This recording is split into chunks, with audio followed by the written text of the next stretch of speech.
Most countries have one capital: Washington, D.C., Paris, Tokyo. Simple, right? But what if I told you some countries have two or even three capitals? South Africa, 3. Bolivia, 2. The Netherlands? The government isn't even in the official capital. Why does this happen? Is it political, historical, or just plain inconvenient? Let's break it down. Chapter 1. What makes a capital city?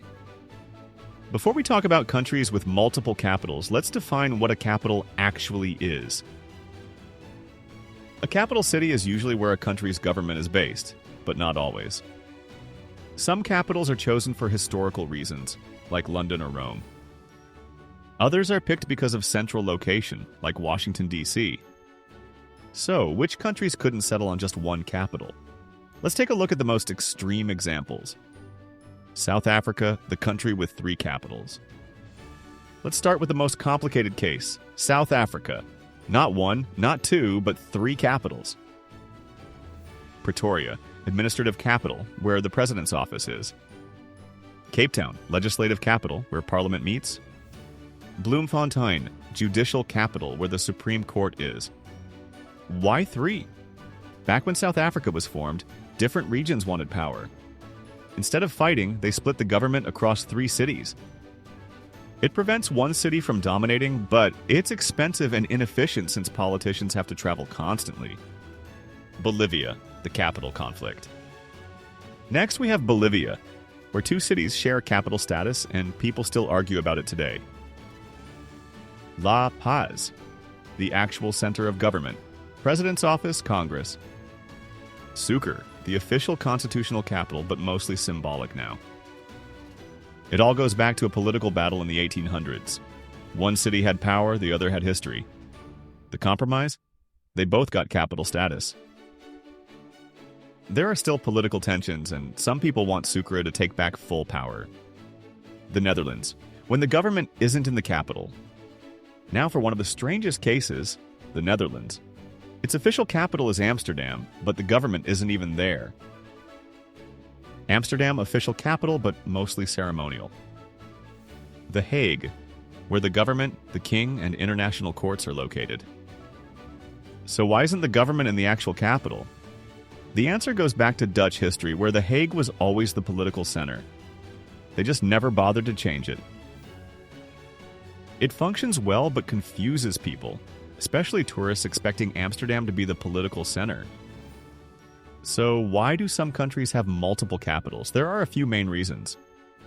Instead of fighting over which city should be the capital, countries split government functions, like in South Africa and Bolivia. Some capitals are placed to spread power more evenly, like Abuja, Nigeria, which was built in the center of the country to avoid favoritism.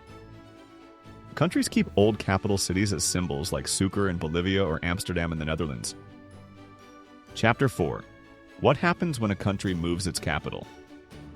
Sometimes, instead of juggling multiple capitals, a country just builds a new one. Here are some extreme examples. Brazil, creating a new capital from scratch. Brazil moved its capital from Rio de Janeiro to Brasilia in 1960. The goal? To move political power away from the crowded coast and develop the interior. Today, Brasilia is a planned city, designed specifically to be the capital. Nigeria, a capital to unite the country. Nigeria moved its capital from Lagos to Abuja in 1991. Lagos was too overcrowded and politically divided, so Abuja was built as a neutral central capital. So, while some countries deal with multiple capitals, others just build a new one altogether. So, will we see more countries moving or splitting their capitals? Here's what to watch for. Egypt is building a new capital near Cairo to reduce congestion. Indonesia is moving its capital from Jakarta to Nusantara because of flooding. Spain? Belgium? The UK? These countries might split power between cities to ease political tensions. In a world where capitals aren't as important as they used to be, we might see more countries following these trends. So, what's the verdict? Does having multiple capitals work? In some cases, yes, it balances power and avoids political fights. But it also creates logistical nightmares and confusion. Now, I want to hear from you. Should more countries split their capitals, or is one enough? Let's talk in the comments. And if you enjoyed this video, don't forget to like, subscribe, and turn on notifications for more surprising insights into global politics and history. Thanks for watching.